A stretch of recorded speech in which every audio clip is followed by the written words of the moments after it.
Hello, Africa. Hello, Australia. Hello, Europe, America. This is Afro World TV in Australia. We go beyond the sensations. We bring those who make news. We bring the newsmakers. And tonight, yes, of course, in Australia, it's night. In USA, it's in the morning. In Africa, it's just around afternoon. We have got the man who has transformed Rhumba in Kenya, the man who has transformed Rhumba around the world. This is the son of Miss Fibi, son of Fibi, Wuod Fibi. All the way from Kisumu, all the way from Kenya, all the way from the place of Samaki, the place where they eat fish. Mr. Wuod Fibi, people think it's a joke. People think it's Photoshop. Tell them you are here. Introduce yourself, Mr. Wuod Fibi. Yeah, the grand Wuod Fibi is in the house. The son of Fibi himself. And I'm glad to join you. Le Grand Wuod Fibi, I know you as a producer. I know you as an engineer. I've heard from my boss, Musa Jakadala, saying, engineer Wuod Fibi. So, who are you? Tell us. Well. You know, at times things do happen in a way you don't expect them. And engineer Wuod Fibi actually is a music producer, but Le Grand Wuod Fibi is a Rhumba Maestro. So these two people are different.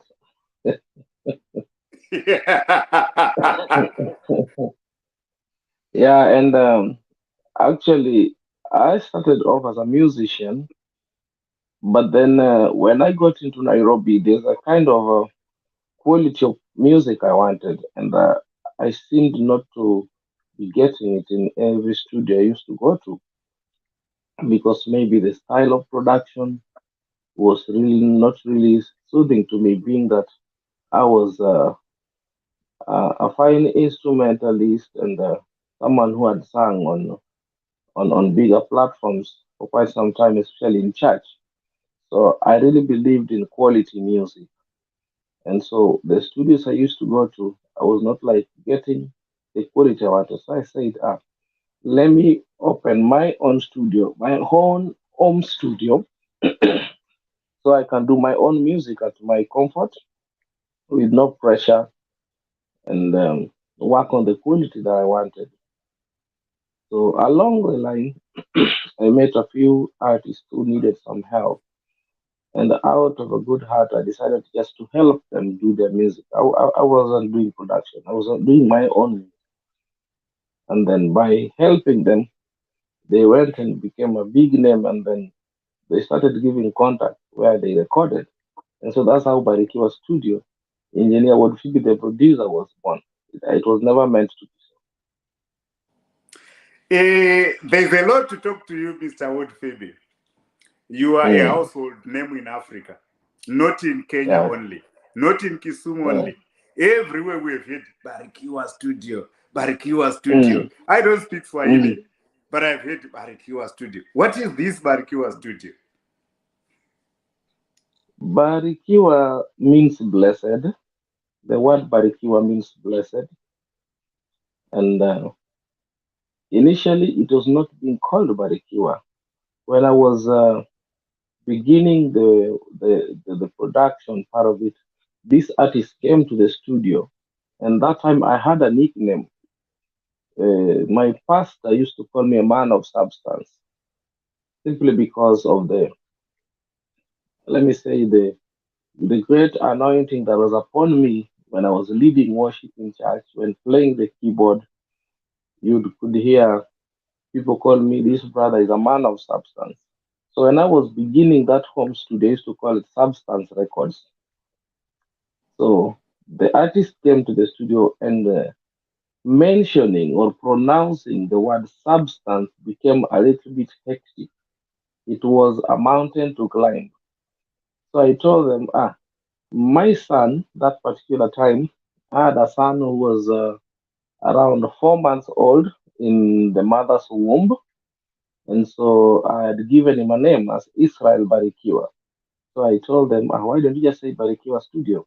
And so that's how the name Barikiwa Studio was born. Barikiwa Studio means blessed. Yeah.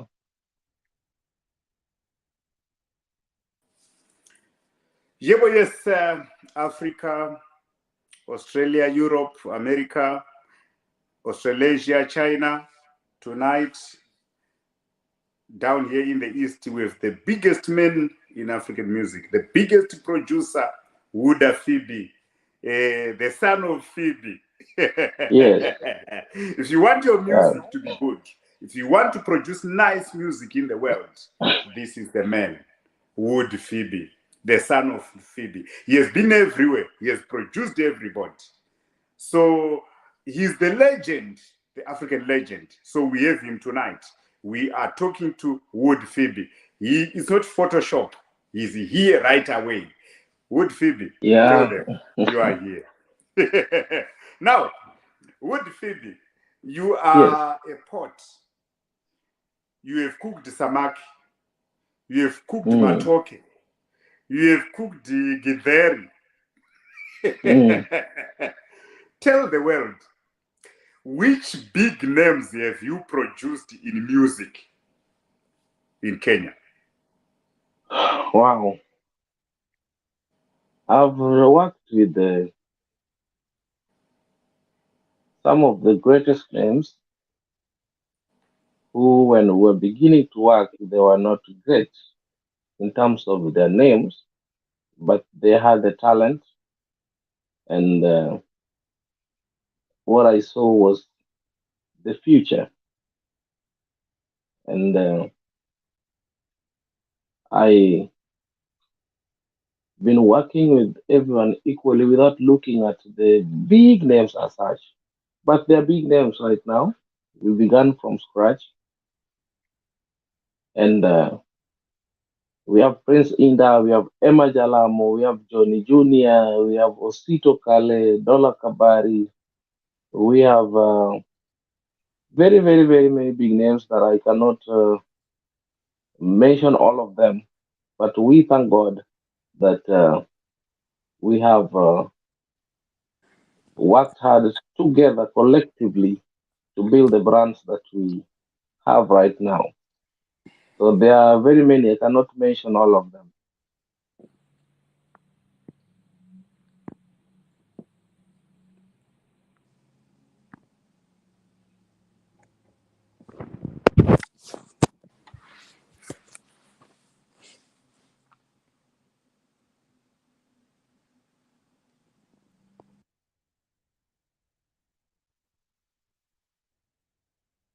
Alan, are we? Yeah, I've lost you. Mr. Wuod Fibi, Mm, can you hear me?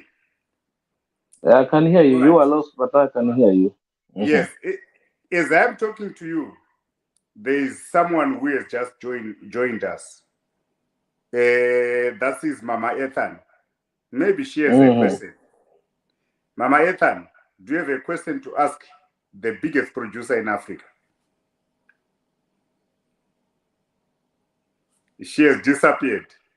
Uh, Mr. Wuod Fibi, this is your night. Yes. We need to really know a lot about you. People in Mm, Zambia would want to know about you. People in Mozambique, Swaziland, South Africa, Australia, New mm. Zealand, UK, America, wherever, they want to know who Wuod Fibi is. Can you tell us, every musician was born when there were other musicians before. Who inspired you to be a musician first? Mm, the person who inspired me to be a musician, the first person is my late mom, my late mother, Phoebe.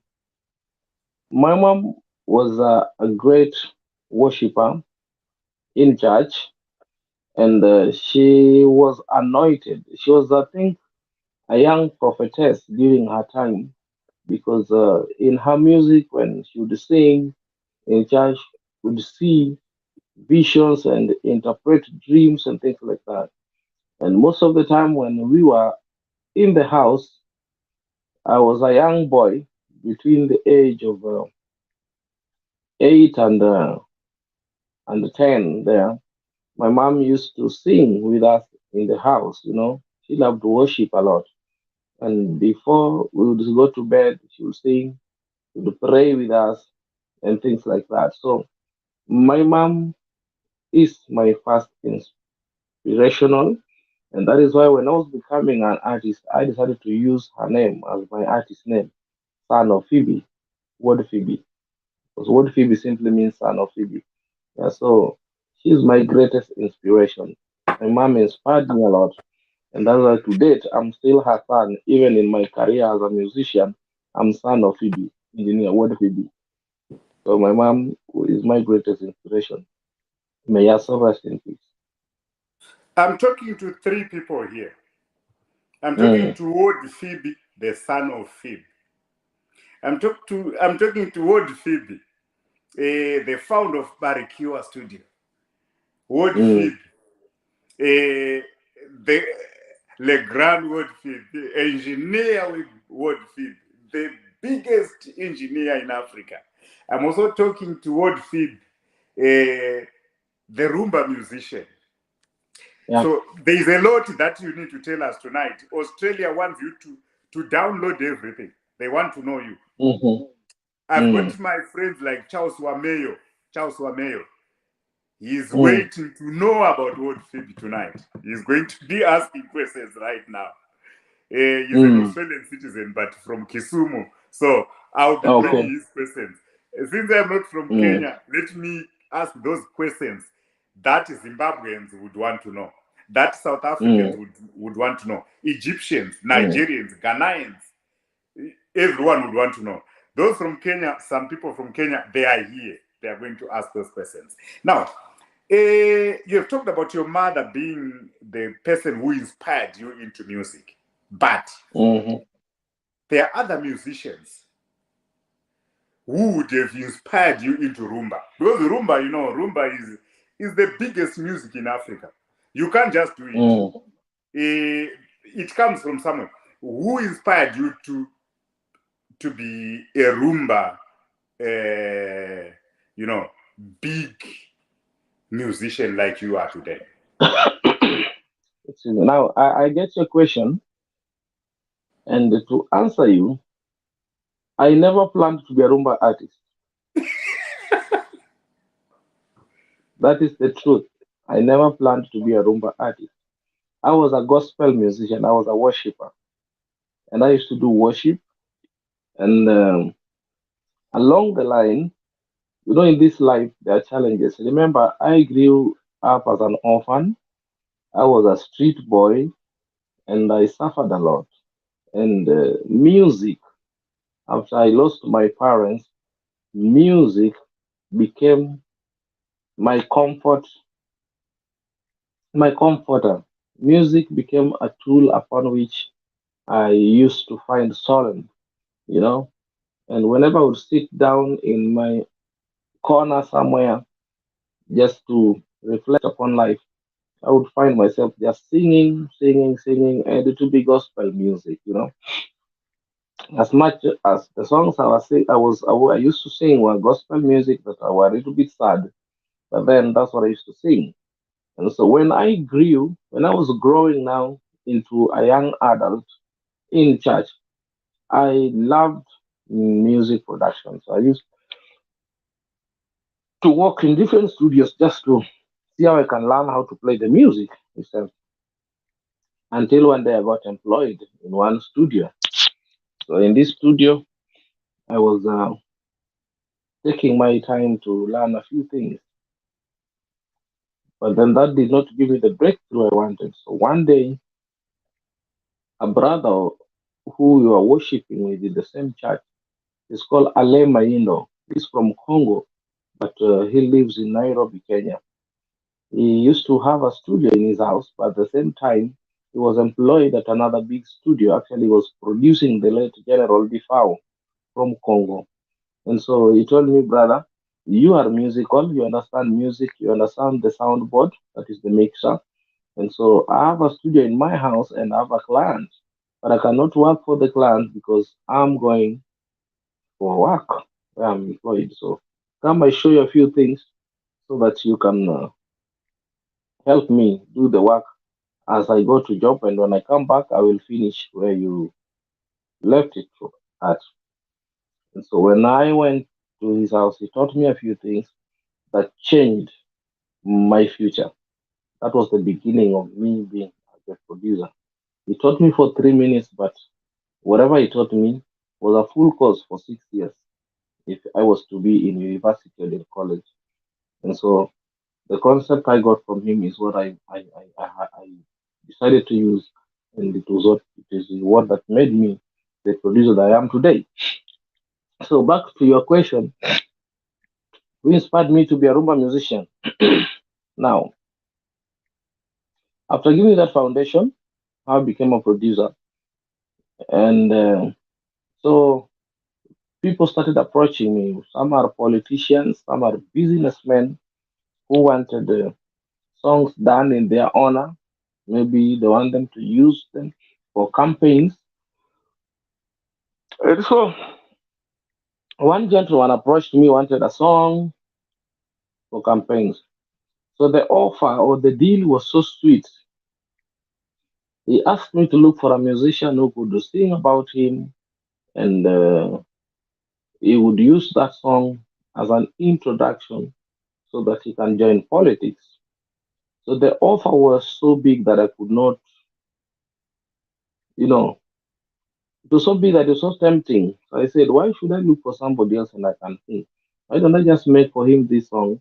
And after making the song, I can I can use the money for other things because I needed the money. The money was so tempting, you know. And so I decided to do the song. And when I did the song, the guy was so happy. He didn't know it was me who sang until he had paid for it, and then also wanted to appreciate the musician who had sung the song because he loved the song dearly to support him with the some sound equipment. That's when I said it was me who did it. I went, he even gave me a full sound system, you know, and also paid me the money in full. And when this song came out, it reached the radio, and then the radio presenters started calling me, "Oh man, you should do another song. You're so good at it." You know, since the death of Musa Juma, the king of Rhumba, we've never had someone who can, take over. And so the way you sing, man, this is good. And this is your first song. Give us another song. So when I came back, reasoned with myself, and I did another song. The song became big as equal to the first one, the third one.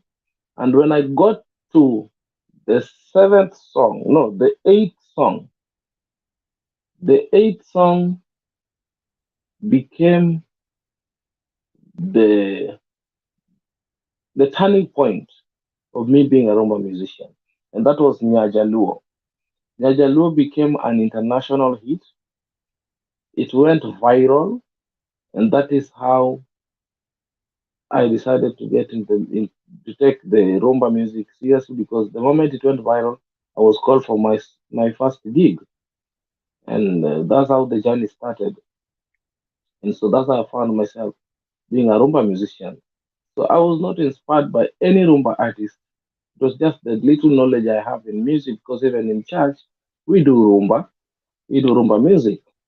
So the inspiration actually is something I would say I'm self-made. I was not inspired by any rumba artist. I used to sing rumba music in church, and I was good at it, very good at it. When leading worship in crusades, doing rumba, I was good at it.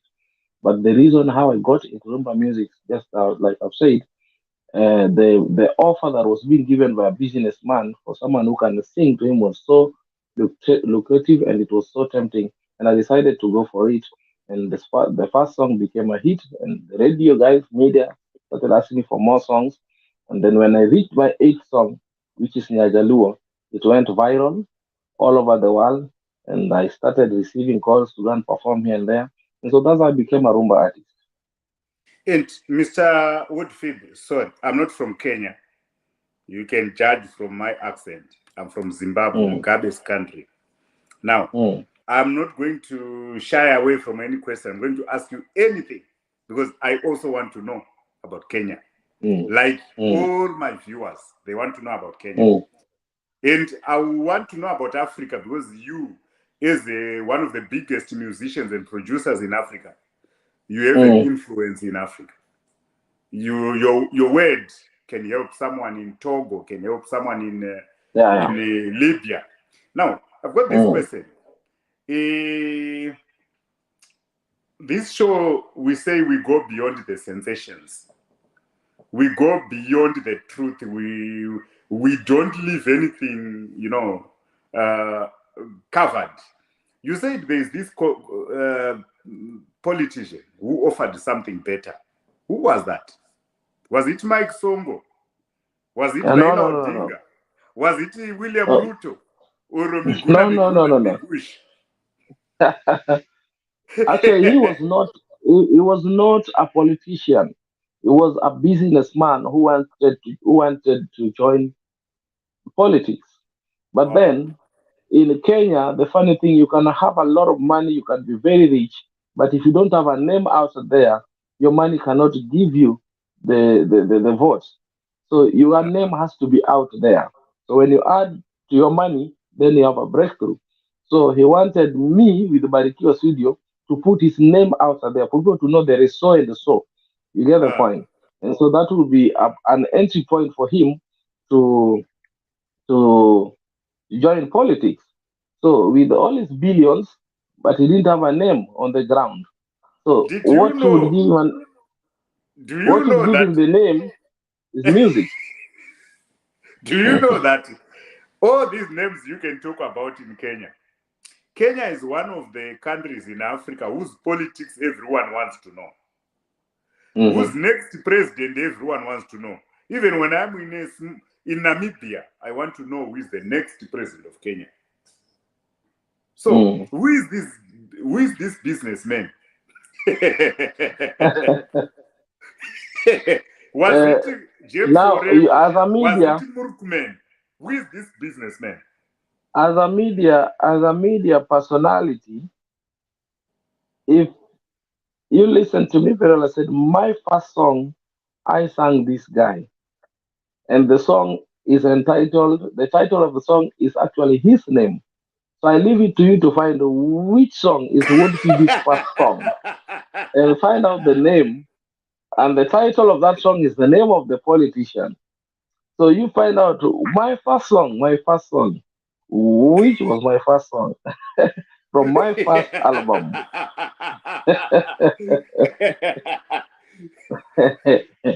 Yes, Africa, South Africa, Jerusalem out there, Jerusalem.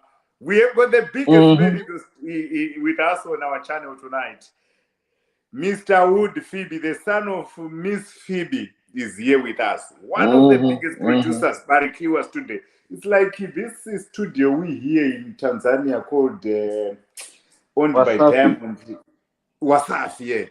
Wasafi and Barikiwa Studio. It's just similar thing. Same standard. Because the way we see it outside there, anywhere in Africa, there is Wasafi Records, there is Barikiwa Studio. Those studios are big. We don't want to lie about it. Now, Mr. Woodfield, you are here. We are not going to let you go. We want you to exhaust everything. You said a politician wanted to get into politics, wanted to become famous. Very good. But do you think the African musician is treated well by politicians? Because in some other countries, if Wuod Fibi is given money by Raila Odinga or by William Ruto to sing, it's the same as when Wuod Fibi is, or when Raila Odinga and William Ruto gets into a shop and buy chicken. Now, do our people in Africa understand that a musician is a businessman who serves everybody. And when they serve Most everybody, people, they are not related to that most person. people, most people, what they, I would say most of our politicians, they always think that a musician is someone who they favor. Even if they give you a coin, it's a favor they've done for you. And it's like most of them here, they use the musicians, they use the artists. They don't give them the value of what they do, you know. And that is why me as Word Phoebe, I've shied off from singing political songs or things like that because I don't want to be used, you know. If someone wants me to sing a political song, then he must understand the value of it, what it costs to compose a song, what it takes to get into the studio and even do that song. It's not an easy thing. And because you don't want to have yourself or find yourself in bad books with people, it's rather you avoid that. So, but I've Let, let seen me some let countries in me Africa. let me cut you there, Mr. Woodfield. This is a very important topic for African musicians out there. Because African musicians are being abused by politicians and people. Now, I've got a musician called Onyijalamo. He sang the song Raila Tibing, Orengo Tibing. You know that song? Onijalamo is Onyijalamo. my boy. Yes. Onijalamo is my Wonderful. boy. I brought him to my life, to my studio. I helped him make the song. Wonderful. Now, let me tell you something. If I was in America or if I was in Australia, music is a profession like accounts or like teaching. You can teach the son of Ruto and Raila in the same class. Or you can teach the son of Ruto, but you are not a Ruto supporter. You can teach Hmm. the son of Raila, but you are not a son of, you are not a Raila supporter. Why is it Africans, these people, not the politicians themselves, our own people, when Wuod Fibi sings a song for Raila, because Raila is a customer, he has paid Wuod Fibi to do his job of music. Why do our people shy away from Wuod Fibi and start to label him, you're an ODM or you're a UDA? What advice can you Yeah. give to politicians and Africans tonight? Another thing, what happens is that people have different views and opinions when it comes to politics. And the reason why I advise most of our musicians not to get into political arenas or do political music, because if you started music as an artist who does political songs, then it is okay with you. But if you are doing other kinds of music that were bringing different kinds of tribes, into your platform, then that's okay. But going into politics with such kind of music, at the end of the day, you find that some of your fans will not support the politician that you are singing about or supporting. And so I've seen politics also makes other artists to lose their fan base because people have not matured enough to understand that everyone has a democratic right to support whoever they want politically, you know, and people should separate, you know, politics and personal life, and personal business and things like that. So it's not even the politicians, it is the people, it is we the people, we the voters, who should understand that politics comes and go, and we should not bring politics to dictate our personal lives and also to interfere with our personal businesses.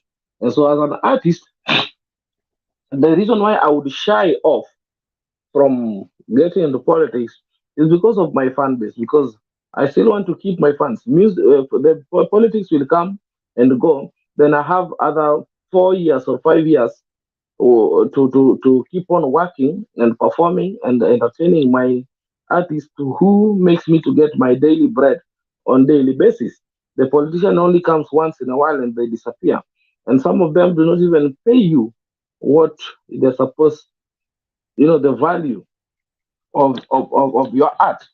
And so when it comes to me as an individual, the reason why I don't get so much into political songs because I have fans across all political divides.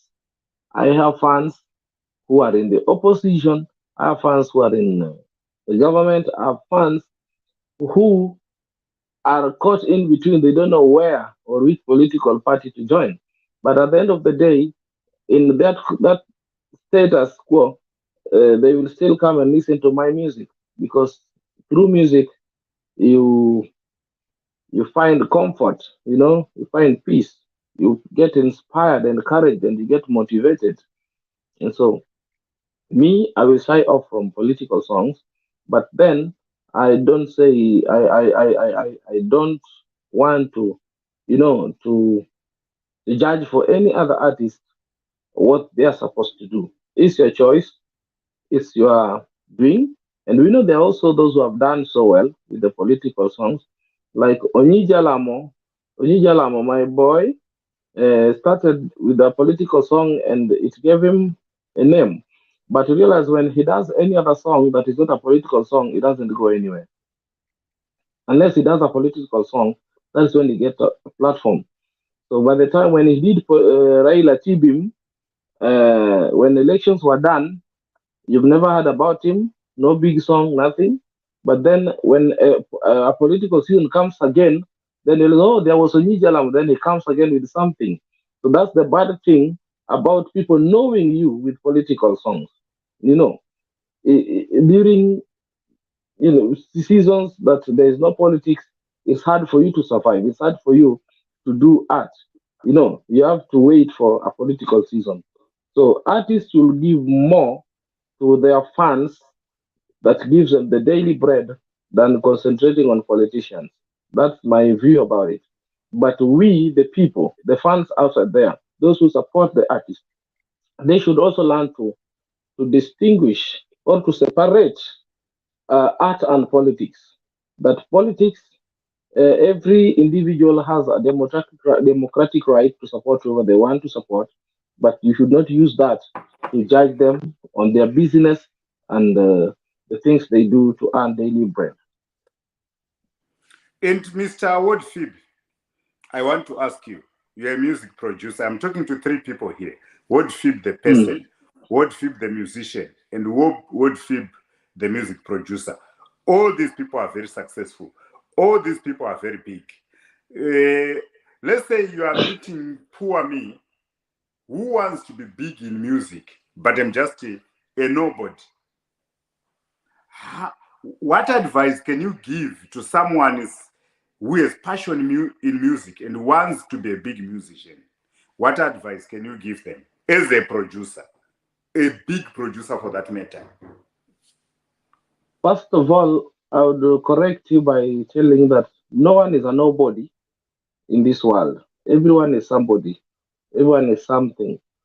And again, everyone who has a dream has hope because all of us, God created us with a good purpose and God created us with good plans in His books. And so we all have a seed of greatness. But then in this world, you want to succeed, you must begin the journey. You cannot sit at a comfort zone and wait for someone to come and pick you or someone to come and help you realize your dream. For you to realize your dream, you must begin the journey and you must have something in your hand. And that is why when Moses was asked by God, what do you have?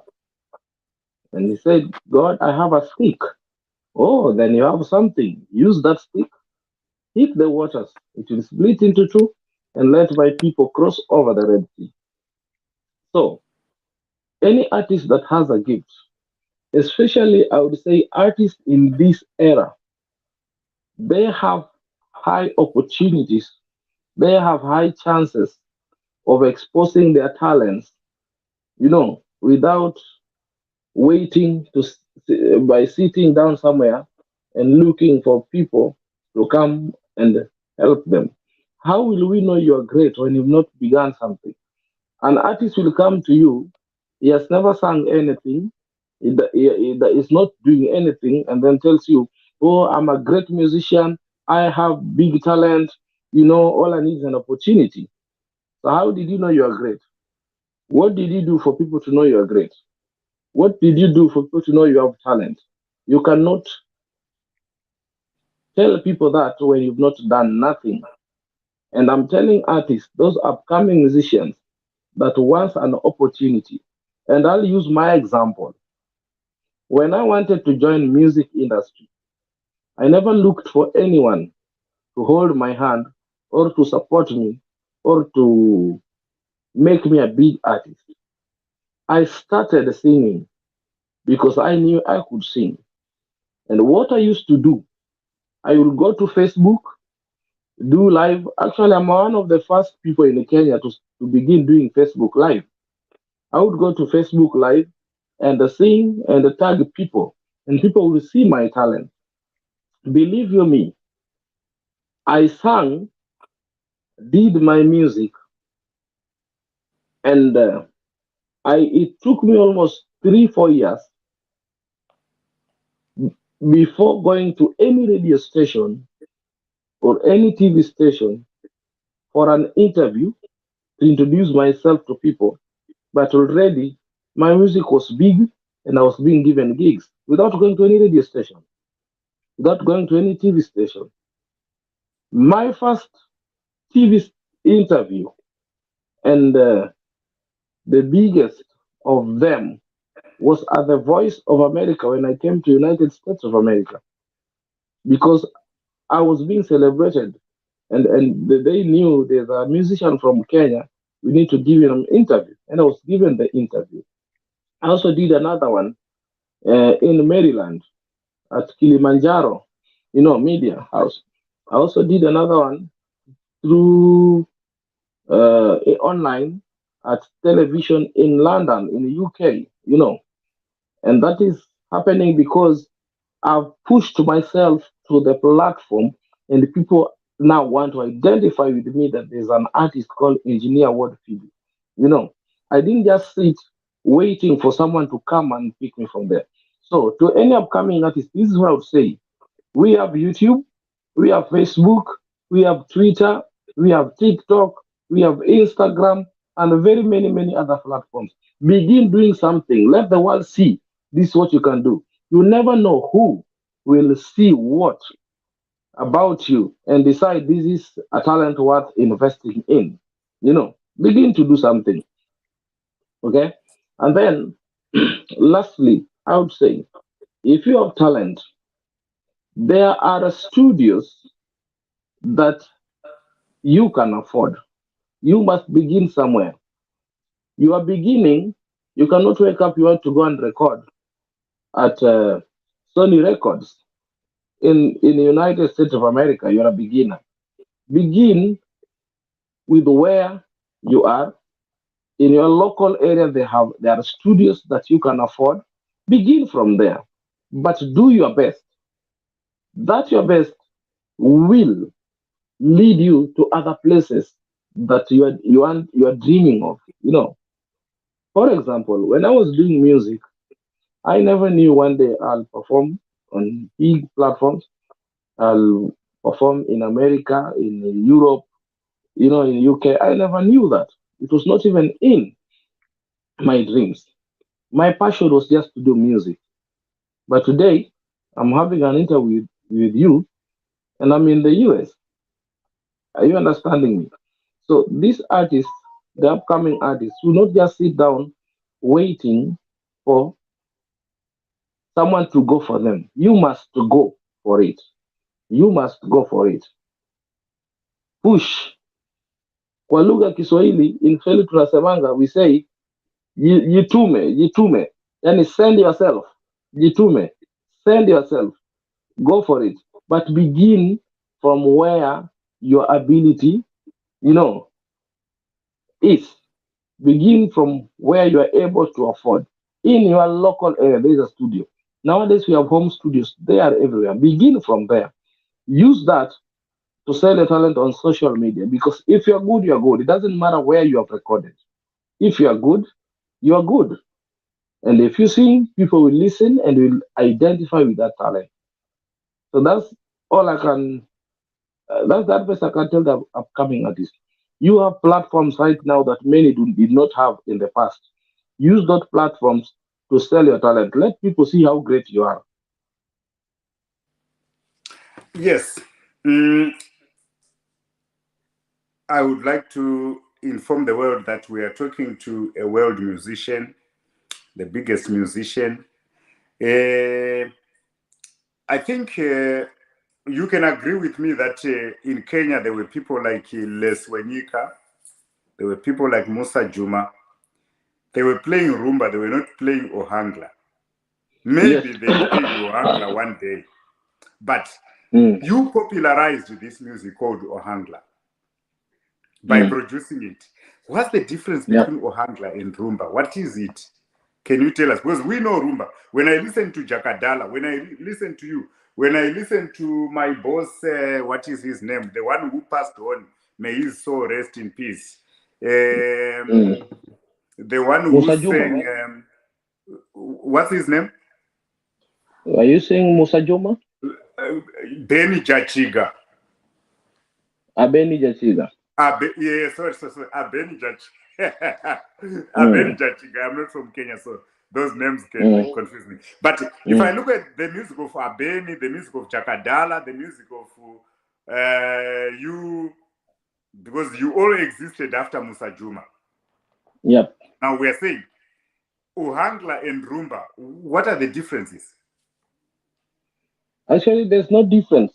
Ohangla is our own version of Rumba, but without the live guitars, just using Oh, keyboards. oh.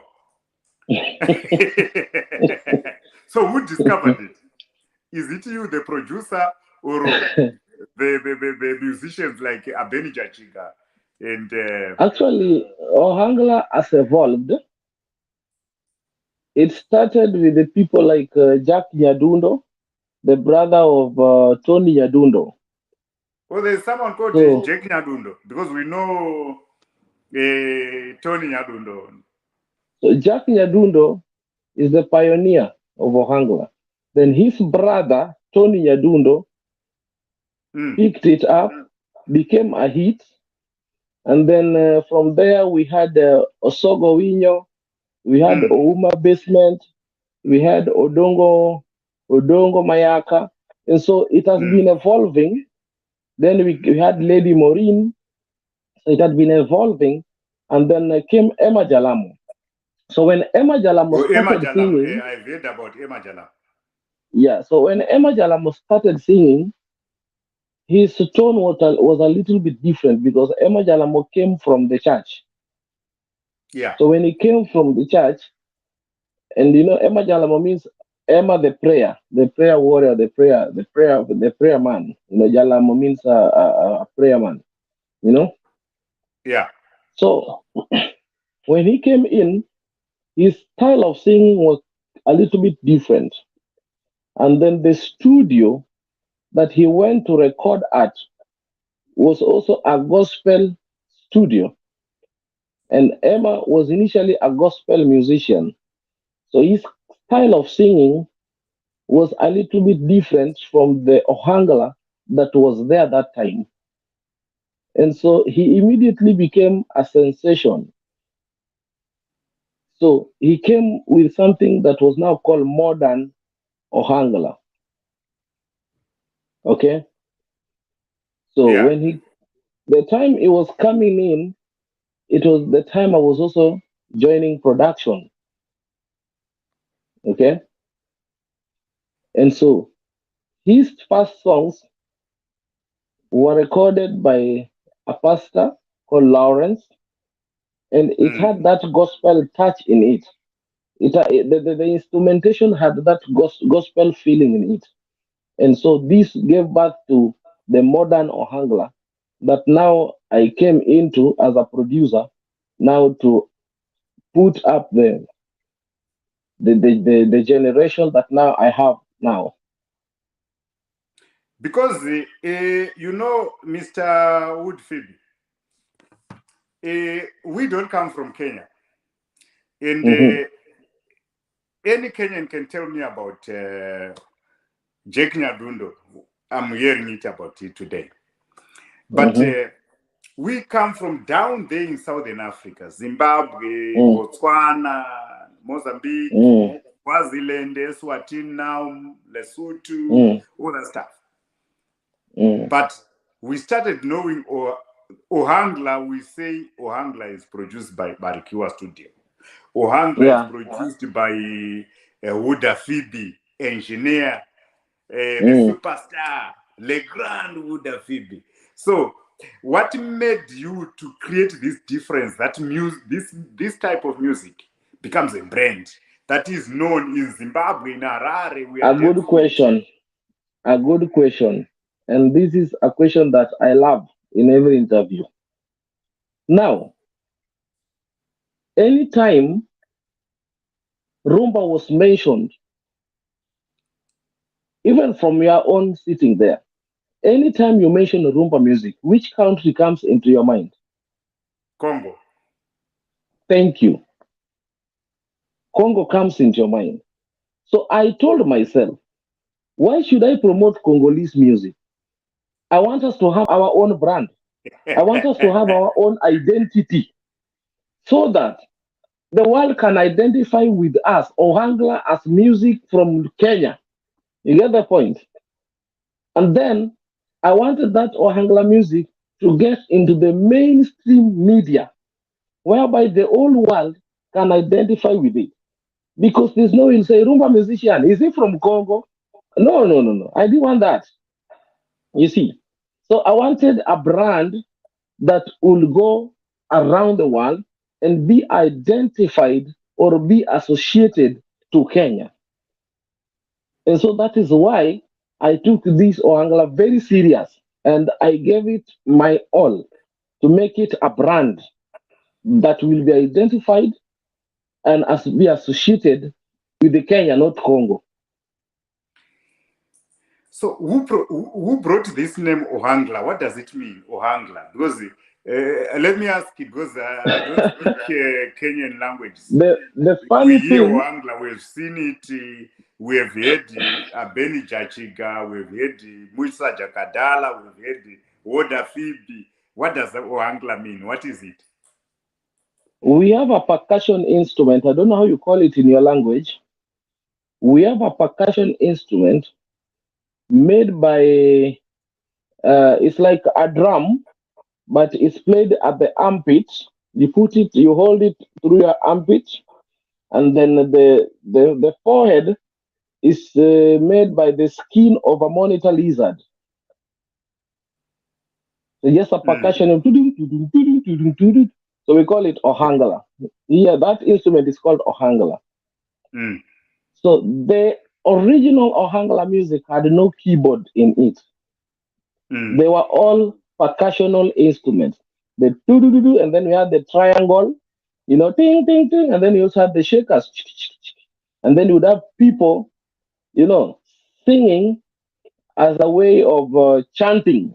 You know, mm. that is now the Luo traditional Ohangla music. And most of them also had no singing actually, just ding, ding, ding, and people were just dancing, with putting on some traditional, regalia or something like that, you know. But then, so when it was beginning now to grow, now we added the keyboard, and and it started growing, growing, growing until we got to a point that now it has come to where it is. So the name is just a name that we use as an identity, but it doesn't define the music actually.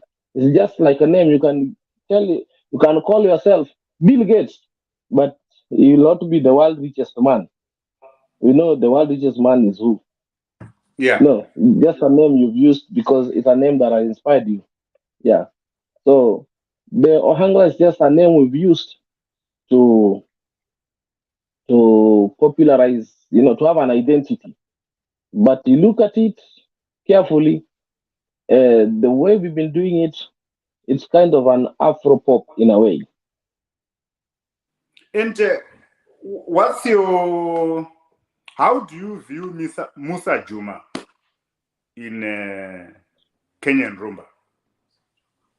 Musa Juma, I won't speak much about him because I never saw him, I never met him, I didn't even know him. When I was getting into music, I think he had already passed on.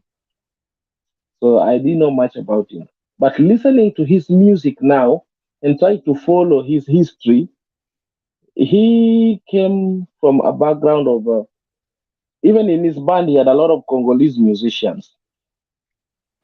And then also looking at some of his songs, based on the experience I have now, you realize some of his songs he was translating or picking a song from Congo and changing it in Luo and giving him his new words and lyrics.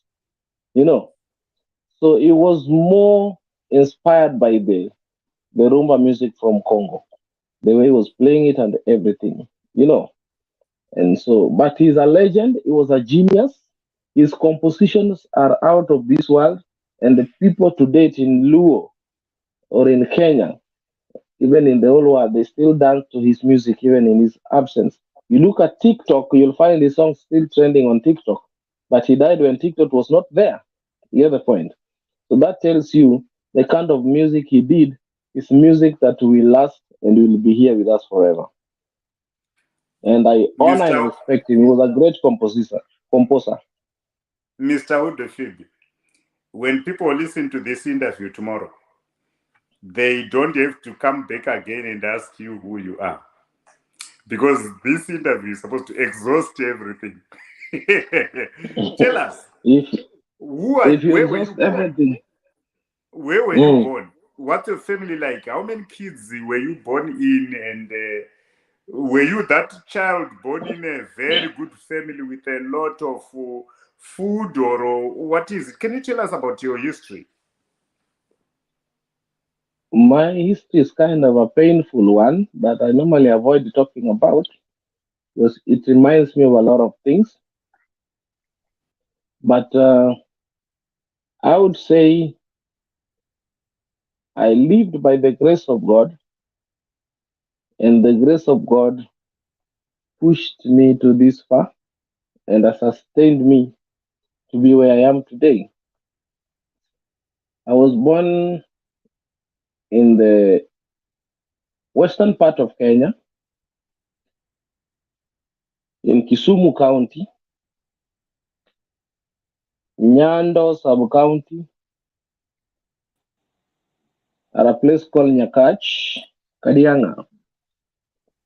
So that's where I was born in Nyabondo Hospital some 40 years ago. So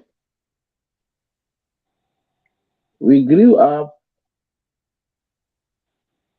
By the time my father died, I was 8 years old, and my dad passed on. I was 8 years old, and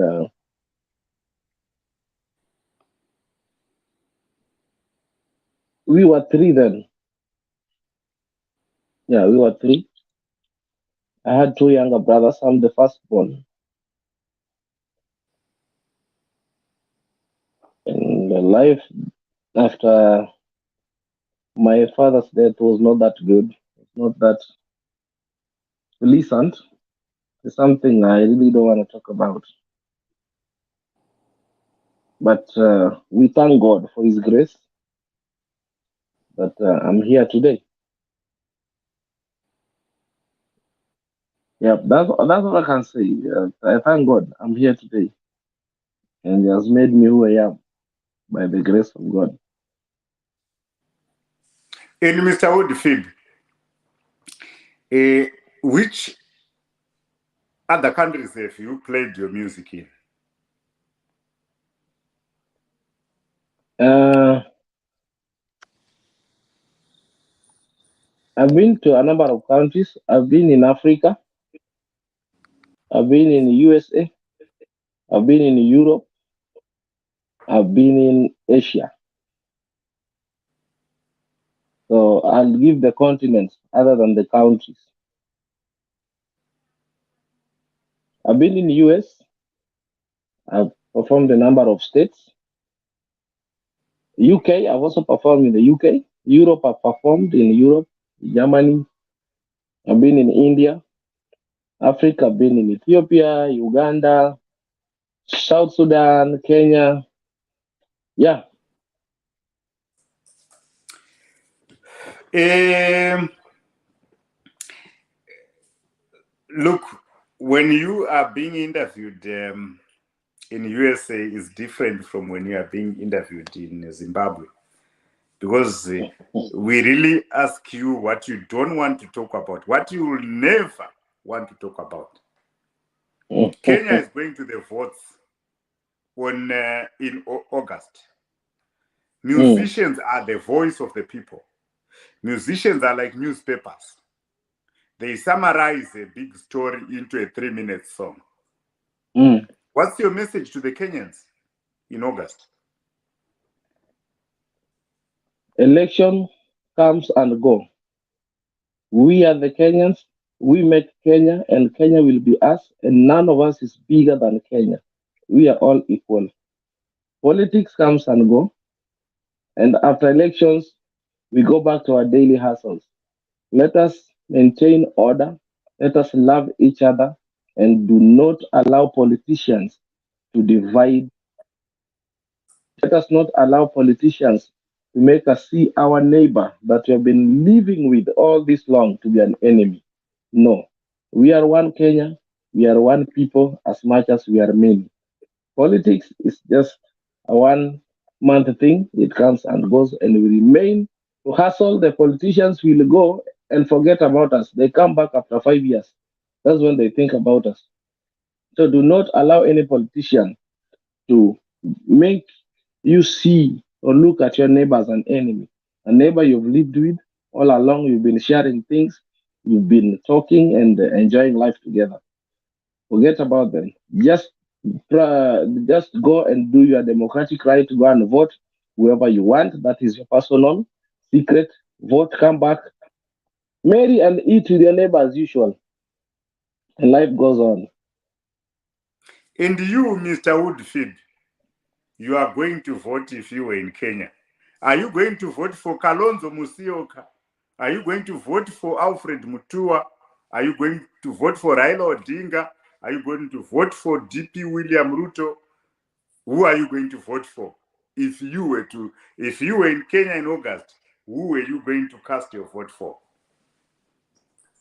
Like they say, that's a personal secret. What a thing! That is between me. The only person that knows that is the ballot box. The ballot box knows who are going to vote to. Hey, it's the ballot box. It's your secret. That's the ballot box knows that. All right. This is what has killed Africa, because in Africa we don't tell one another the truth. We don't face one another in the eye and say, who does Fibi are messing up? Can you let Jakadala do it? But let's skip that one. Mr. Udafib, as a producer, you have children, you have produced musicians. Who of your products do you say, yes, I'm happy, I produced this one, this is my best child? I know it's difficult, but who have you produced that you say, this one, I'm so happy as a producer? Actually, I'm proud of all the artists I've worked with. Reason being, we have a story with each and every one of them. And every time one comes to a studio, I look at him as an individual without comparing him with so and so, because the journey is quite different. So the people that I've grown with, and at the end of the day, I'm proud of their success because each one of them are doing well, are doing good in their own areas. And like I said, they also have seasons. There's a time I dealt with so and so, he became big, he's doing well. After some time, another one comes, becomes the sensation, he goes big. After some time, a new one comes, they grow big. So all of them, because have history with them, have story with them, I cannot say this is the best or this is the best because our experiences are different. They are from different backgrounds, musical backgrounds, and the journey they have gone through music is also different. The experiences they have gained through music is also different. And so each and every artist, they are important and special based on my experience with them in studio when they came to studio without a name, and then they grow, we grow with them gradually until they become a household names. So all of them are important, they are special, and that is something I can never even compare who is better than who, because at the end of the day, they also need each other for them to continue growing together because they're becoming a family. You know, they're not rivals, they are one big family, and that's why Ohangla music is growing to be what it is because it's one family. We have festivals, and when we have these festivals, they all come together to perform. If one of them is doing an album launch, they all come together to support the other artist, you see. So it's one family that has grown, and for it to continue growing that way, we must continue being one big family.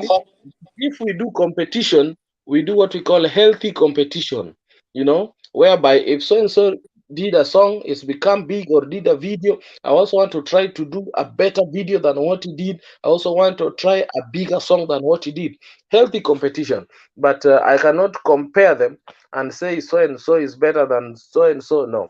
They are all good, even them that have not yet produced. They are all good in their own rights. But what I know, we all have seasons and times to be on the top. Thank you very much, Mr. Wuod Fibi. We are still with you. There's a lot to know from you because you are three in one. You know, there are those blankets called 2-in-1. You are more than that. You are 3-in-1. You are Wuod Fibi. You are the engineer, the producer. You are also the musician. So, of your products, the people you have produced, whom do you say has been very popular with the people? Wuod Fibi. Or yourself? Yeah. Then after you, who else? After me, all of them. All of them.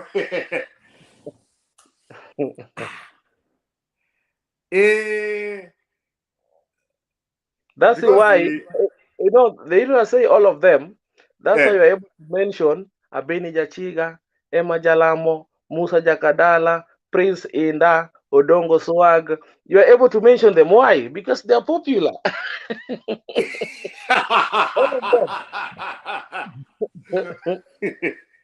All of them.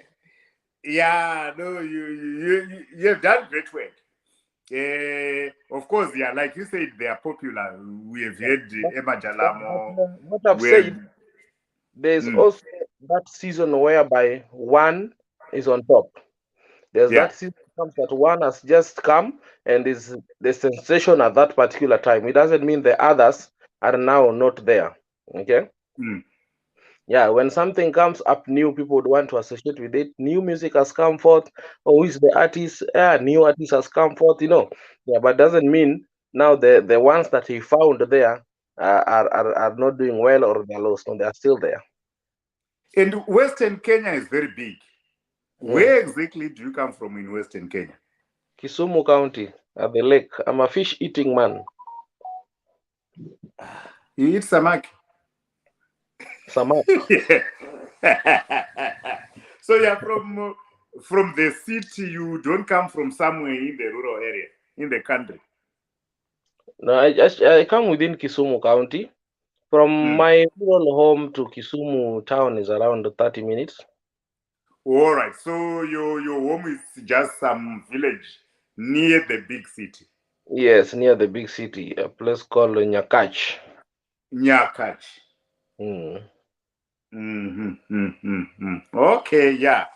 We don't want people to ask you questions again when they meet you on the road. They simply need to know you. Because we are asking everything tonight.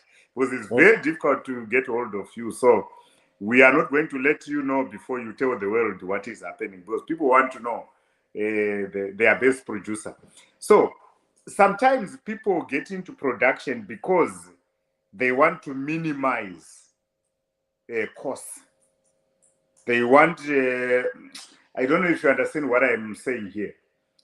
Some people are always paying for production and they say, let me do it for myself. Mm. Some people are producers because they were born producers, they are talented producers. Who are you? I was born producer.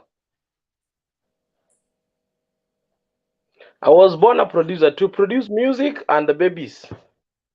And babies. Which babies? The Jakadalas or My children. the Jakadalas No, no, no, no. or Biological, your own produce? biological children. Oh, okay. I will not go there because that's your private life. Eh, that one, I know many people want me to ask you how many wives and how many children do you have.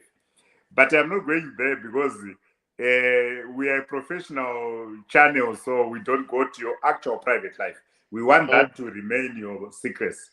That's We very. want to play around your professional life.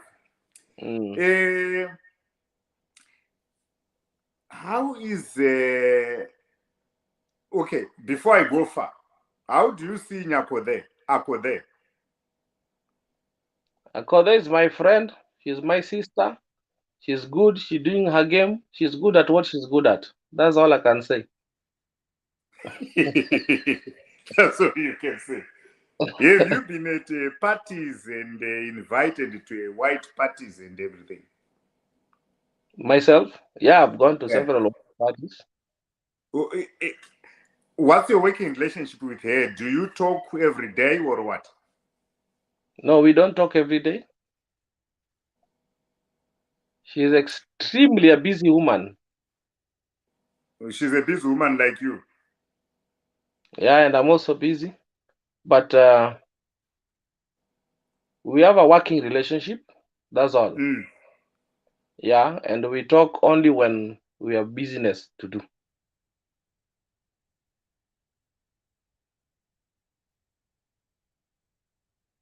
All right. This song called Heraremo by Musa Jagadala. Are you the producer of it? It can never be produced by any other person. It can only be produced by Wuod Fibi. Yes. Wuod Fibi! Okay, tell us what was happening in that, because that song is a hit. Heraremo, something like that. Actually, I don't know that language, but that it song hits our became heads. Tell us more about that Heraremo. What happened? How did you make it big? that Though song the be, song belongs to the producer. yeah, it became the breakthrough of Barikiwa Studio. Uh-huh. It took us from level 10 to level 100. 100. Mm. That song actually was the beginning, and it was the beginning of the Ohangla music transformation and the journey to the top, and a journey to taking the Anglo music into the mainstream media. That song, in fact, the entire album, Eraremo album, made history in the Luo music industry. History that to date, I still remember, people who were there still remember, and it shall forever be appreciated and be remembered.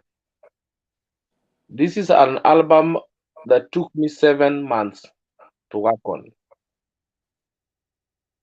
and we did it at an environment that was very conducive. We were not in a hurry, we were not in any kind of a rush. We were taking our time. In fact, we were doing it for fun. We had a lot of fun doing it, and I thank God that it came out to be what it is today. I really thank God for that, that it came out to be how it is today. And Musa Love. Jakadala, what kind of a child is he to you? How was it like working with him in the studio? Did you know that the song was going to be a hit? But did you also know that the song was going to be a hit? Actually, Yeah, when we're in studio, we do what we do. We are always hopeful that the song will go out there and people appreciate it. Most of the time,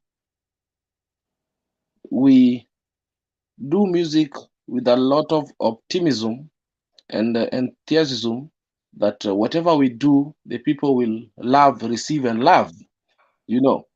But we never, we don't have the ability to know how far the song will go, to what depth the song will travel and reach people outside there, how big the song is going to be.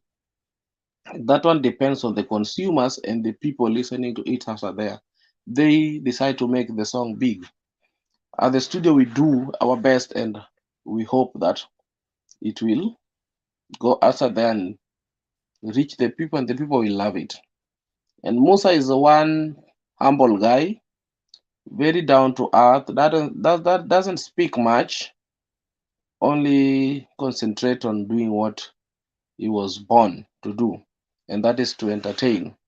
He was born to entertain his people. He is a great performer on stage, he's a great composer, and generally in life he's also a composed guy, very cool, you know, knows what he really wants and what he does in the industry. because we didn't know Musa Jakadala. We only knew him when Heraremo was produced. Who is he? Where is he coming from? He's from Siaya County, he lives in Nairobi. He's from Siaya. So how did he, where is the Barikiwa studio? Is it in Nairobi or is it in Kisumu? Barikiwa studio, where you see my head, that is where it is. Right now, Barikiwa studio is in America. Yeah. Oh. The brain, not the machines. Yeah. The engine. So where the engine is, that's where the car is. So because now I can decide to produce a song from here, and it will come with Barikiwa Studio emblem, and it will be a hit. They say Barikiwa Studio production. Where was Barikiwa studio when you produced Heraremo? Because in Zimbabwe and South Africa, we say the song belongs to the producer, not to the singer. Nairobi. So when you produced this song called Heraremo, where was the studio? Nairobi. So you went to Nairobi to produce him? I live in Nairobi. Oh, you live in Nairobi. Yep. So what happens to Kisumu? You only produce when you pass by going to your home. I have a studio at home as well. Mm. Yeah. So if people want to be produced by Wuod Fibi, the greatest producer in Africa, Barikiwa Studio, where do they find you? Unfortunately, I no longer do music production. I stopped. So, what I say? You stopped. Yeah, Why? there's a time and season for everything. There's a time to start and a time to stop. So what are people? Where are people going to produce? I've raised very many producers, almost 20, that have come through my hands. And are they producing the similar stuff like Yeraremo? They're doing well. They have studios, they're doing well. Some are working for other music studios. They're all doing well, and I thank God for that. So you are no longer producing music. I'm not producing music, I only produce my own music now.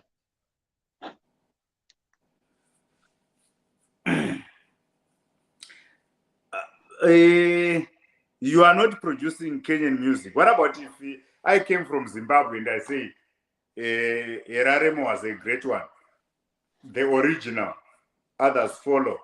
Number one, Mr. Wuod produce my song. What are you going to do? Now you've gone to the next question where I was going to tell you before you ask. The reason I stopped doing music production is because I've become a consultant in music production. I've become a private producer. I've told all my artists, when you grow and become big, you need to have a record label. You need to have a studio. So that you also use that opportunity to raise other people the way you are given opportunity by World Fibi or any other musician out there. So they are opening their studios, and the producers I've raised are also working with other studios. Some of them have their own studios. Mm. And it's now time for World Fibi to concentrate on his music because my fans have been starving. I don't have time for them. Most of my time is in studio producing other artists. So it's high time now I be out here to entertain my fans as well. So So my what will happen to Musa Jakadala? Because we know Musa Jakadala because of you. yeah, most of, So, but, like I said, eh, like I've said, established musicians around the world, they have their own production studios. And that should be a thing that every artist, the moment you are able to make money, you must have a studio in your house. It's very important. Every farmer must buy a djembe for the first harvest. You know. Mr. Wuod Fibi, this So the is thing is, dangerous. no, I'm trying to create something. There's something I'm trying to create in the industry, Yeah. yeah, which many may not appreciate now, but Mm. they will appreciate it. What I'm trying to create is the unity of artists and the growth of our artists, and to continue expanding the industry.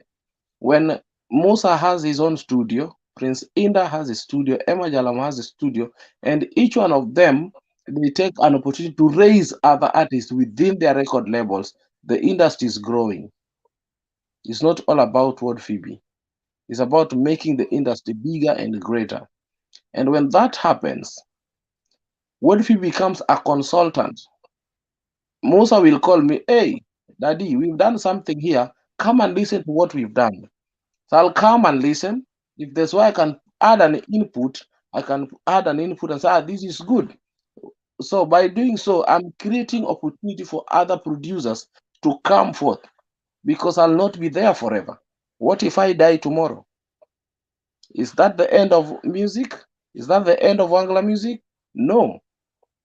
And the only way to do that is by creating room for others to come and explore the industry so that it becomes bigger and it grows. And that is why Hollywood has grown. Why? Because we have very many companies within Hollywood that are doing whatever they're doing, but under the umbrella of Hollywood, right? That are the movies everywhere. The movie industry is growing and growing and growing. So we should allow the industry to expand. And the only way for even a family to grow from just a basic family to an extended family until we become a community is by giving birth and giving birth and giving birth, right? Mm. So this is the season of giving birth to producers and also for raising other artists, and they can find, you know, growth in different record labels, but still enjoy media play, enjoy the exposure because the industry has grown. You don't have to pass through World Phoebe for you to be a hit artist, or for you to be a big artist. That is what we are trying to kill now. Now, this will work very well for musicians in Kenya. We have had enough of you. What about those in Tanzania? What about those in Zimbabwe? What about those in Australia, America? And have you closed the door for them? What are you saying? Every kingdom has a king. Tanzania, we have King Diamond Platnumz. Does South he Africa, produce Wangla? South Africa, we have Godfather Production. So there comes a time that when the music grows, the industry grow, you don't have to come from Zimbabwe to come and record in Kenya. Why don't you pay air ticket for World Phoebe to come to your studio in Zimbabwe and we work from Zimbabwe? Less expensive. Are you getting my point? So Yeah. we want the music world in Africa to be one community. Okay. Mm. When it becomes one community, an artist from South Africa, hey, we've heard about an artist, a producer, musician in Kenya by the name Ward Phoebe, and we love the style of music they're doing. Why don't we invite him to come? We do something with him here at our studio. We borrow that style. We see how it can blend with our music. So when I use the word being a consultant, it's bigger than just being a producer sitting down in the studio the whole day waiting for an artist to come. Being a consultant, which means I'm spreading my wings, I can go around the world and continue spreading the gospel of Wangla music. Mr. Wood Phoebe, it's very difficult to get you again. So allow Australians to know all these things. How does a musician build value? Like some musicians, like Diamond Platinums, are paid maybe 10,000 US dollars per show. Yep. And someone like my brother, what is his name? This guy who went into politics, Kigeu Geu. Mm. What is his name again? I'm forgetting his name, but he sang the song Kigeu Geu. Jaguar. Jaguar, Kyo. Maybe he's paid 2,000. Then I go to my brother, this one who was crying on TV and everywhere But because Bahat. Maybe it's $500. How do we how do we evaluate? Where do we get that value? I think it's about building a brand. The moment you build a brand and your brand becomes an internationally recognized brand, your value goes high. So it's about the brand and how you built your brand. Because in Kenya, I think the church is more dominant than music. How do you think my sister Akode managed to make it when she is dancing like that?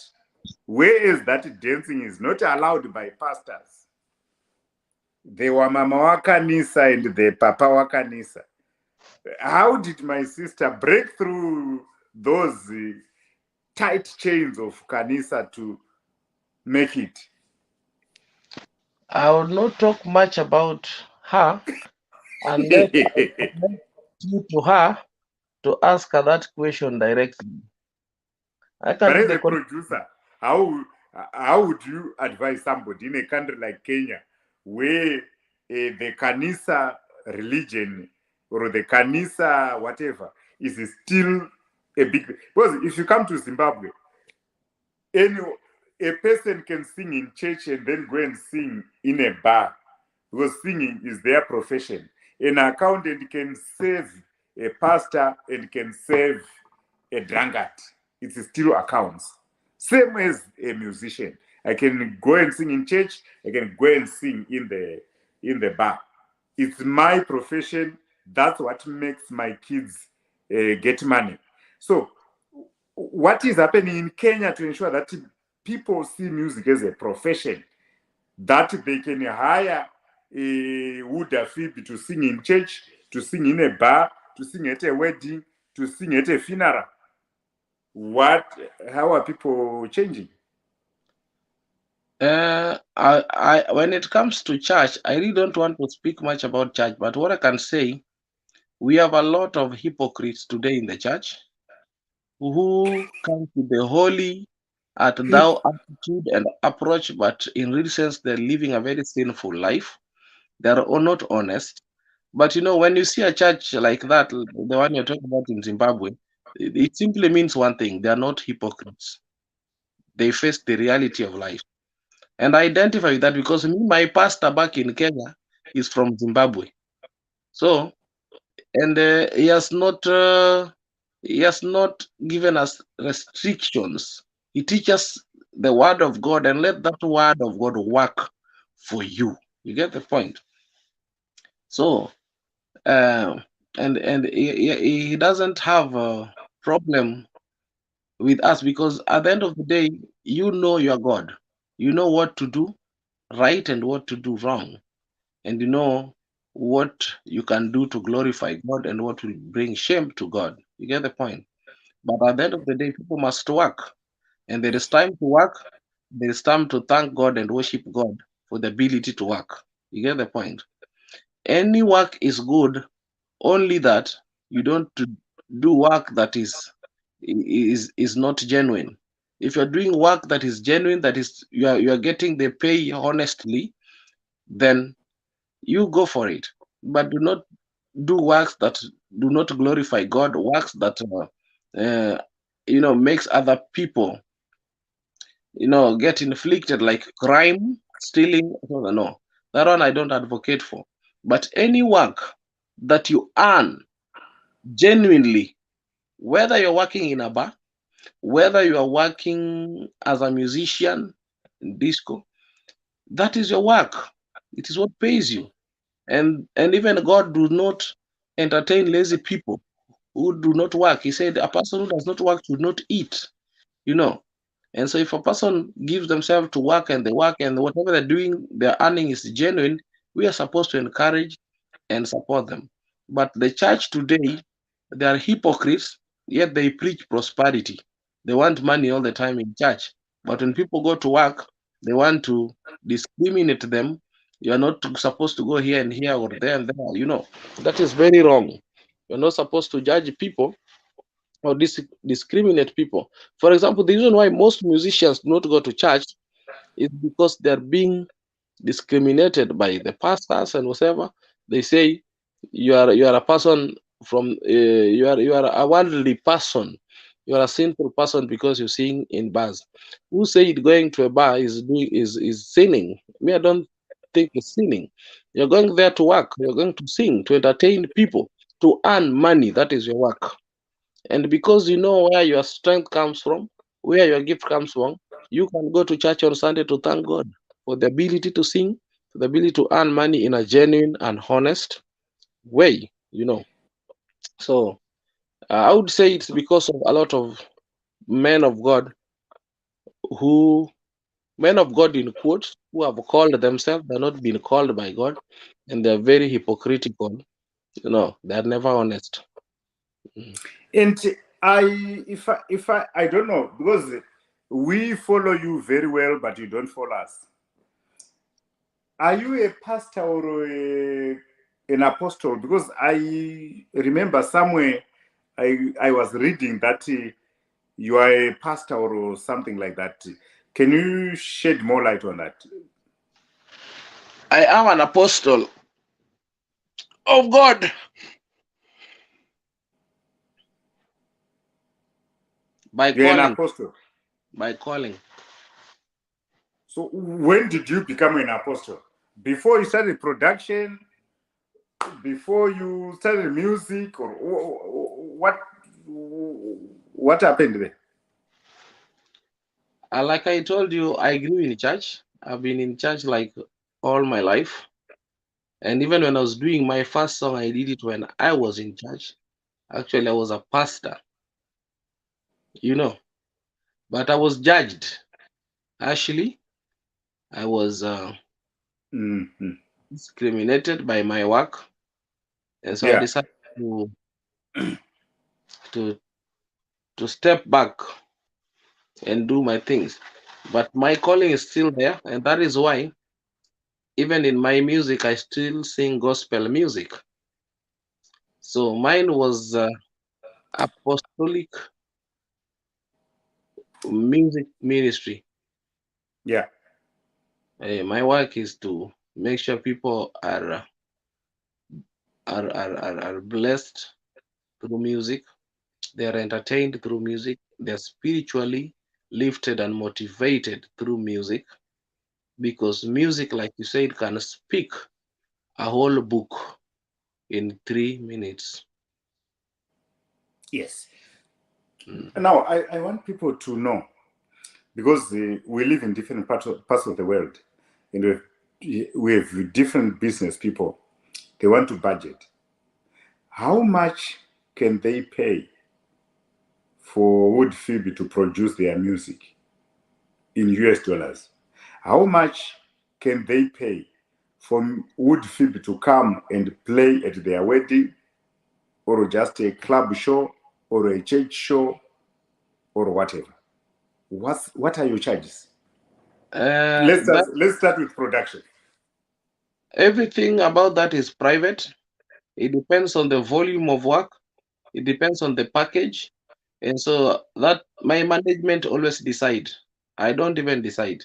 It is my management that will decide, depending on the load of work that wants to be done. If it's a wedding, if it's a performance, it depends on the package. So that's something that, as it is now, we don't have a fixed price. It depends on the Yeah. package, because there are a lot involved, and then the management decides, not me. I no longer have a voice. All right. So Yeah. who is your manager? My manager lives in America, Mm-hmm.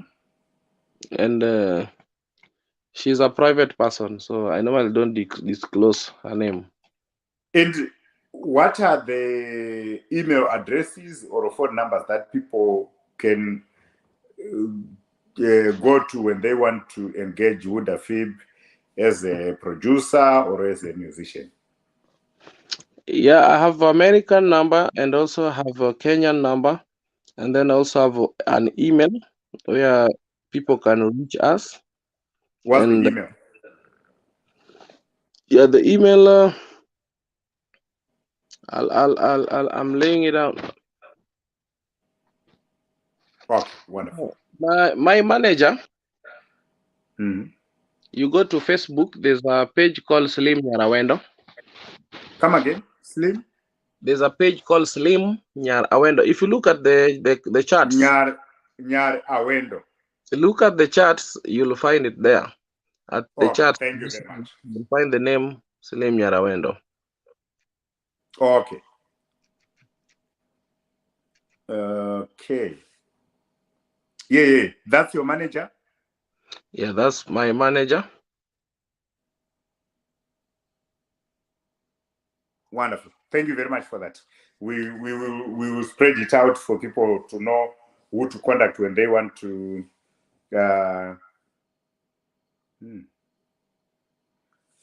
Hello, world. We were talking to Wuod Fibi, It looks like he has just disappeared online, and we were just getting to know more about him. But he has given us a lot of information. He has also given us his manager's contacts, Slim Nyar Awendo. So if you want to get Mr. Wuod Fibi as a producer and as a musician, please kindly contact Slim Nyar Awendo. Thank you very much. It was a nice time talking to the legend of Kenyan music, the legend of Ohangla, the founder of Ohangla. Okay, let's see. Oh, boss, I think I had missed you. All right.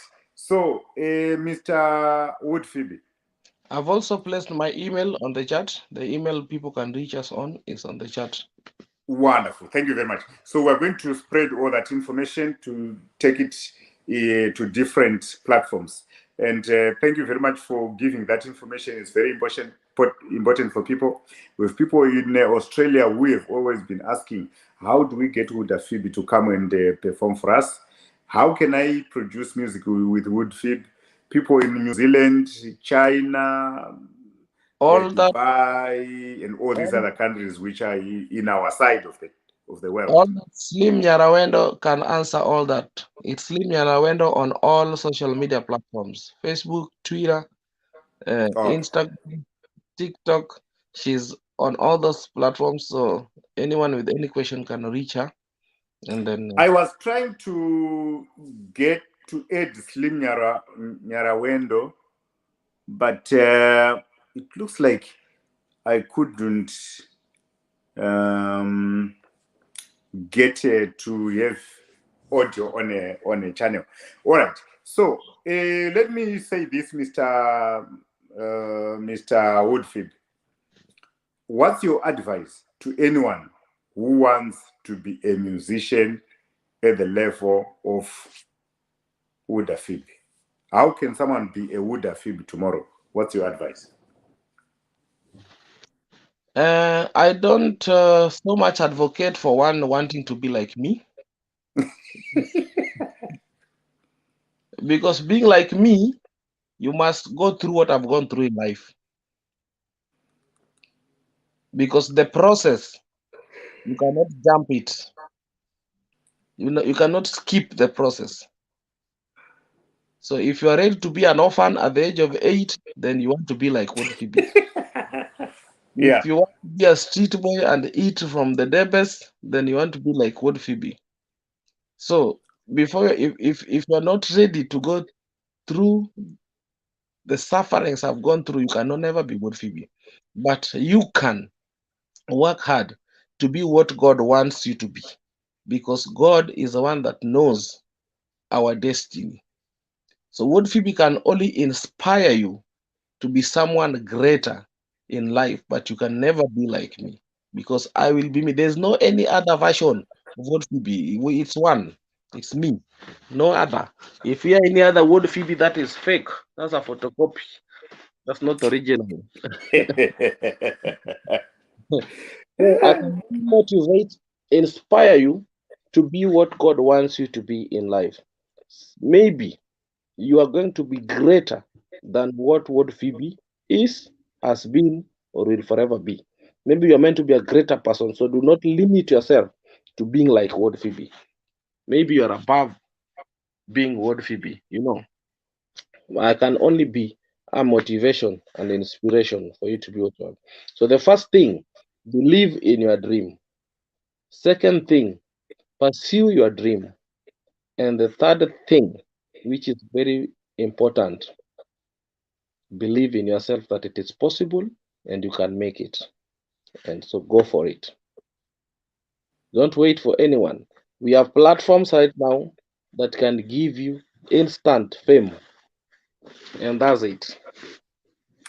Did you grow up at a time when cassettes and CDs were being sold, or you started your music when we were now doing iTunes and all this Facebook? I started with the cassette where you use a pen to look for the next song. to, to rewind it to the song you like. Yeah, but, I think I came in at the time the transition was coming in, the CDs were coming in, and so the cassettes died. And then, unfortunately, the CDs did not last as such because of YouTube and these Yeah, social media, live streaming, digital platforms for live streaming and things like that. And yeah. this and that's the life now. But The how one, can a musician, you as a musician, how can a musician start to enjoy the fruits of their albums again? Because at the moment, we can't sell music anymore. Musicians can't sell music, can't sell an album anymore. What do you think? How do you envision the future for a musician to eat from their CDs like those Musa Jumas were doing? no, you don't need CDs to earn from your music. You don't. In fact, people, I don't know when last I did a CD. I don't know. I no longer do it because we have social media platforms. The digital live streaming platforms, there are very many. Just upload your music, subscribe to any upload your music, and they do the distribution, and people buy your music online. People subscribe to your music online, and you can earn from the royalties. In fact, it's better today than it was yesterday.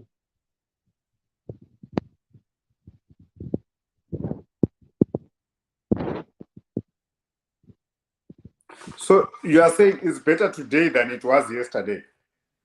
Of course, with So all now the musicians can make more money if they know which channels to. So which channels do you recommend for that upcoming musicians?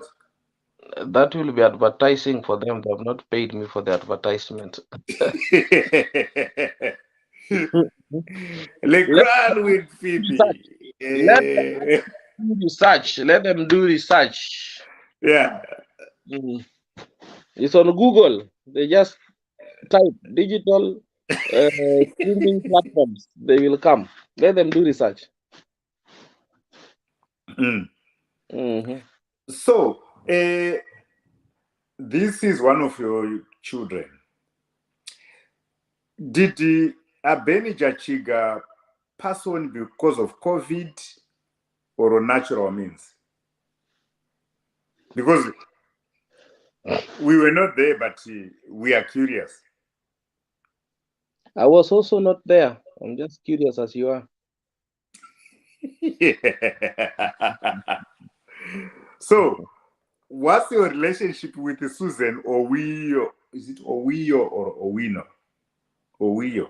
Here is my elder sister. Susan, again. She's my elder sister. She's Susan Owio. Yep. She's your elder sister. Yeah. Oh, so how do you relate in music? She's an icon. She's a legend. I look up to her. Yeah. And Ohangla versus Afrobeat. What do you suggest? Afrobeat, bongo flavor, blah blah. What do you suggest Kenyans to partake? We are in our own world. Our world is Ohangla, Ajawa to the world, and that's what we'll give Kenyan and the world at large. We are here to sell our own brand. We are here to sell our identity. Our identity is Ajawa to the world, Ohangla. And we've got someone who is doing very well outside Kenya to market Ohangla music, Terry Chocolate. If you worked with her, what's your word to Terry Chocolate in German? Now, I've not worked with her. You haven't. But have you heard that there is Terry Chocolate? Yeah, I see her doing some things on YouTube. Good. Yeah. Because us outside Kenya, outside Africa, we have come to know of Ohangla through Terry Chocolate, playing Wuod, Fibi, playing all this music and being proud of it. What's your message to such a person?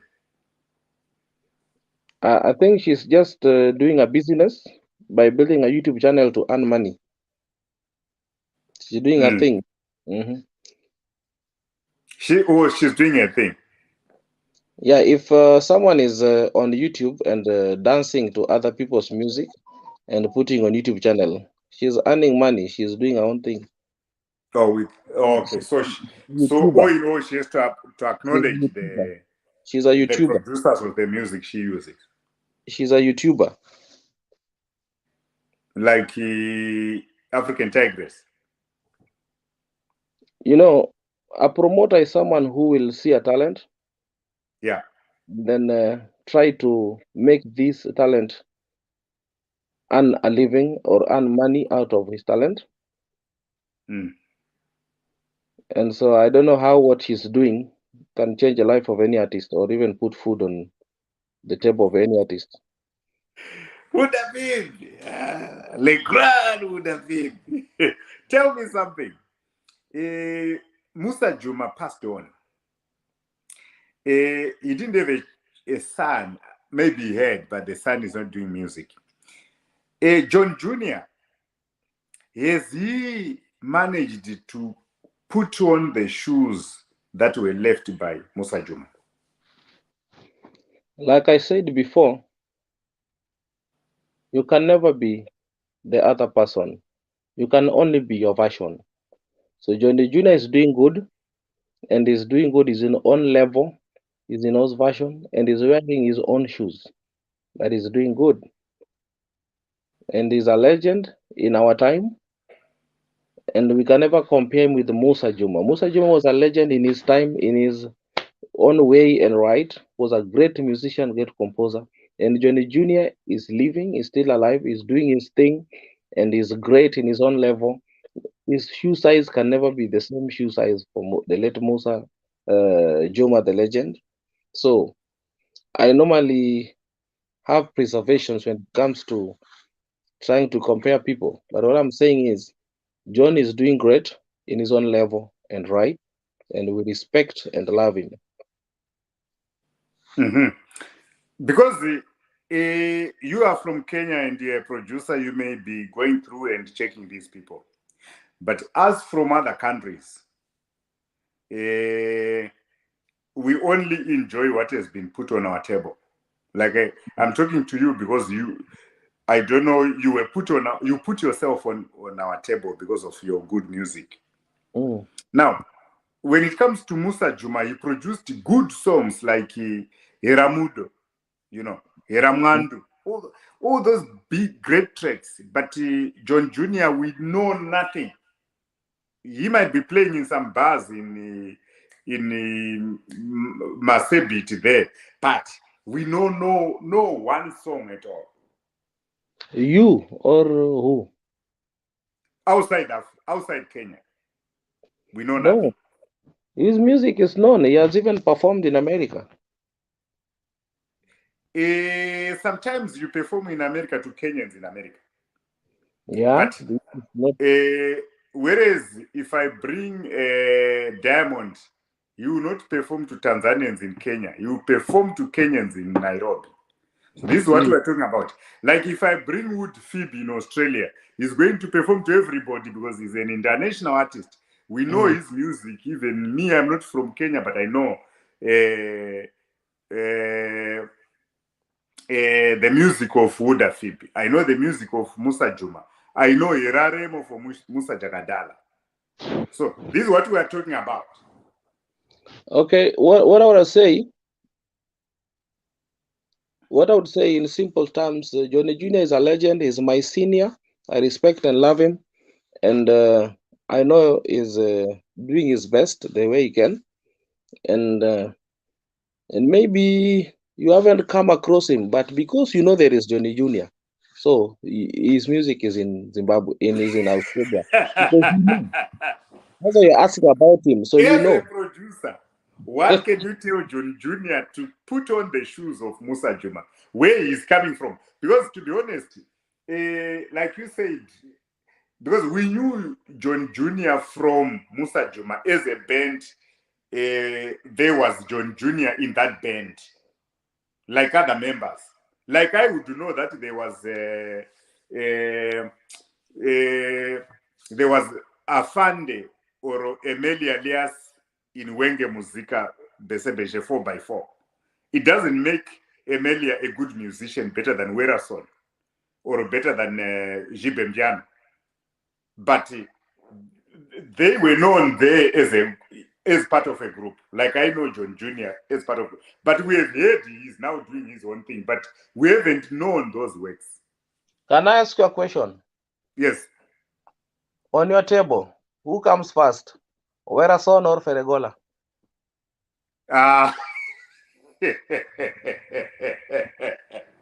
On our table, I will be very honest with you, sir.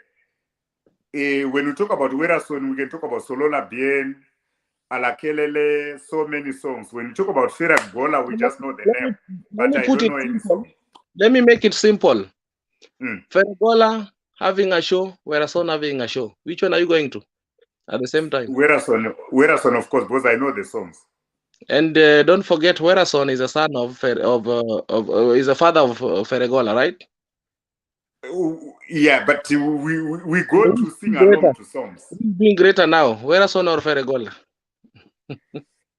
At the moment, I think maybe it differs with regions, but in our region, we know every song that Werason has produced. Like right now, they are trending songs. We know guitarists like Sarah Solo, you know, all that stuff. We are aware of what's happening there. Maybe it's about marketing. Maybe Feregola is good to market himself more. Another question. Fali Pupa, Koffi Olomide. Which one are you attending?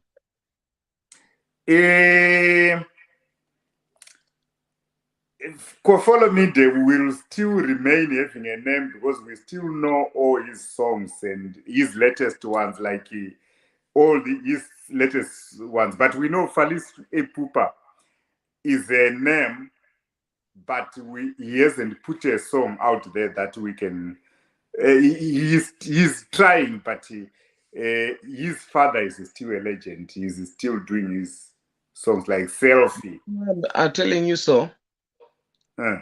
Fali Pupa is the son of Koffi Olomide musically. Yes. Fali Pupa has grown to have more following than Koffi, but Koffi still remains a legend and more power. Feregola is a son of Werason. Yeah. But Feregola has become more popular to speak right now than Werason. But Werason still remains to be what? A legend. A legend. Thank you very much, my boss. Johnny Jr. is now popular among the circle that he is and is doing well. But Musa Juma will still remain to be a legend. You can never compare a father and a son. Thank you very much. I think you've answered it very well there. It's difficult. We can't compare a father and a son. I'm taking one last question from you because I have other things to do. Now, my one last question is to appreciate you for the time we have had with you. And my last question is to say, can you say something to your fans right now as your last words to this interview? And we look forward to having you in Australia physically, and very soon. We look forward to having you. So can you say something to your fans? First of all, thank you so much for your support, Afro World TV Australia. And I would have to tell my fans, you are the reason why I'm the Grand Wuod Fibi. Without you, I am not. So keep on the energy, keep on supporting, share my music, subscribe to my YouTube channel, follow me on my Facebook, Twitter, Instagram, and TikTok. We are everywhere. And my music is on all world largest downstreaming digital platforms. I'm on Spotify, I'm on Deezer, I'm on Pandora, I'm on Amazon, I'm on iTunes, you know, all those platforms. So go to Wuod Fibi, get my music, just go to here now, wordphoebe.herenow.com. wordphoebe.herenow.com. Here for listening, for hearing, okay? wordphoebe.herenow.com, and you'll get to all digital platforms where my music can be found. And may God bless you. Thank you for your support, and I really appreciate it. Thank you very much, Mr. Wuod. It was nice. I think you've given us a strong 2-hour interview, and I think we've exhausted much of it. And we look forward to having you here in the land of the kangaroos.